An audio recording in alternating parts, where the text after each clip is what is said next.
آئیے، بہت ادب سے گزارش ہے آج کے پروگرام کے سرپرست اور اس ادارے کے سرپرست اعلیٰ، کئی مکاتب اور مدارس میں آپ کی سرپرستی حاصل ہے اور وہاں ان اداروں کو آپ اچھے مشوروں سے اور اچھے نصاب سے سجائے ہوئے ہیں۔ بہت ادب سے گزارش ہے استاذ محترم حضرت مولانا دلاور حسین ندوی صاحب سے کہ وہ تشریف لیں۔ بسم اللہ الرحمن الرحیم۔ محترم علماء کرام، اساتذہ، مدرسات اور طالبات، دور دراز سے تشریف لائے ہوئے مہمانان گرامی، جس موقع پر آپ جمع ہیں وہ مدرسے کے ذمہ داروں کے لیے کیا حیثیت رکھتا ہے آپ اندازہ نہیں لگا سکتے۔ جو مدرسہ قائم کرے اور برسوں محنت کرے تب کہیں جا کر ایک عالم پیدا کر پاتا ہے۔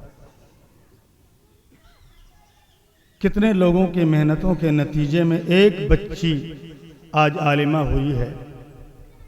کچھ لوگ یہ سوچ سکتے ہیں کہ ایک بچی صرف عالمہ ہوئی ہے، اس کے لیے پورا جلسہ منعقد کر دیا گیا۔ ایک بچی ہو چاہے 2، 10، 20 ہوں، وہ ایک کلاس میں مال ایک ہی ساتھ تیار ہوتا ہے، محنت اتنی ہی پڑتی ہے۔ ایک کلاس میں 10 بچیاں ہوں، اتنی محنت پڑے گی پڑھانے میں، اتنا ہی بیان کرنا پڑے گا، اتنا ہی سمجھانا پڑے گا، لہذا تعداد سے کوئی بڑا فرق نہیں پڑتا۔ جن لوگوں نے اس پر محنت کی ہے وہ جانتے ہیں کہ ہم نے کتنی محنت کی ہے، لہذا ایک بچی کی حوصلہ افزائی نہیں ہے، یہ ہر آنے والی بچی کی حوصلہ افزائی ہے جو اس ادارے میں پڑھ رہی ہے۔ وہ یہ سمجھے گی کہ ہم پر کتنا اعتبار کیا جاتا ہے، کتنا اعتماد کیا جاتا ہے، لوگ کس خوشی کا اظہار کرتے ہیں۔ یہ جلسہ منعقد کرنا اور سب کے سامنے لا کر ہار پہنانا، سند دینا، حوصلہ افزائی کرنا، اصل میں اس کی ذمہ داری کا احساس دلانا ہے اس کو، کہ وہ یہ سمجھے کہ ہمارے اوپر کتنا ناز کرتے ہیں، کتنا فخر کرتے ہیں لوگ۔ جب اس پر خوشی کا اظہار کیا جاتا ہے تو آدمی اس کو اہمیت دینے لگتا ہے۔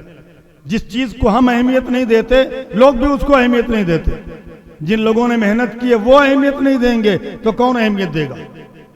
لہذا جب اس کے اوپر دستار سجائی جاتی ہے، ردا پہنائی جاتی ہے، عالمہ کا لقب دیا جاتا ہے، تو یہ احساس دلانے کے لیے کہ وہ اپنی ذمہ داری سمجھے اور ادارے کی، اساتذہ کی، خاندان کی لاج ہے، وہ اس کے ہاتھوں سب کی عزت ہے، اس سے کوئی ایسا کام سرزد نہ ہونے پائے جس سے اس کا ادارہ مجروح ہو، اس کے والدین پر حرف آئے، اس کے اساتذہ کی نگرانی، اس کے اساتذہ کی تربیت پر کوئی انگلی اٹھائے۔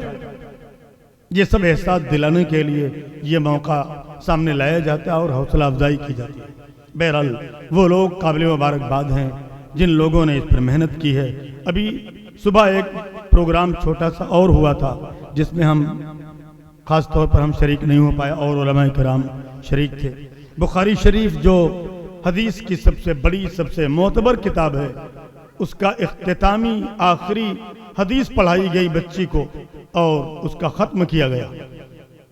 یہ بھی بڑی فضیلت کی بات ہے، عام طور پر مدارس میں ایسا ہو نہیں پاتا ہے، مکمل کتاب نہیں ہو پاتی ہے۔ ختم بخاری کا مطلب یہ ہے کہ مکمل بخاری شریف پڑھائی گئی ہے۔ اس کا بھی اسے خیال رکھنا ہے اور اسے ذہن میں رکھنا ہے کہ حضور پاک صلی اللہ علیہ وسلم کے اتنے فرمودات جب اس کے ذہن میں ہوں تو زندگی کا کوئی بھی موقع ایسا نہ ہو جس میں وہ لگے کہ نبی کی سنتوں سے ہٹی ہوئی ہے یا صحابہ کرام کے راہ سے الگ ہے، دین اسلام سے الگ کوئی کام کر رہی ہے۔ اس کا ایک ایک بول، ایک ایک حرکت، ایک ایک نقل اس بات کی علامت ہے کہ وہ علمبردار ہے اسلام کی، نبی کی اور دین کی۔ یہ اس کو احساس دلانے کے لیے ہے اور ہم سب دعا کرتے ہیں اس کے حق میں اللہ تعالیٰ اسے ثابت قدم رکھے اور اس کے ذریعے اپنے دین کا کام لے لے۔ میں انہی چند گزارشات پر اپنی بات مکمل کرتا ہوں، خاص طور پر اپنے داماد حضرت مولانا کلیم اللہ قاسمی اور بیٹی بشرا شفق کو مبارکباد دیتا ہوں کہ ان کی محنتیں، ان کی کوششیں جیسی کہ ہم نے امید کی تھی، جیسا کہ ہم نے خواب دیکھا تھا، وہ آج پورا ہوتا ہوا نظر آیا۔ ہم جس خوشی کا اظہار کرنا چاہتے ہیں ہمارے پاس الفاظ نہیں ہیں۔ اللہ ان دونوں کو سلامت رکھے اور ان کے ذریعے سے خوب اپنے دین کا کام لے۔ وآخر دعوانا الحمدللہ۔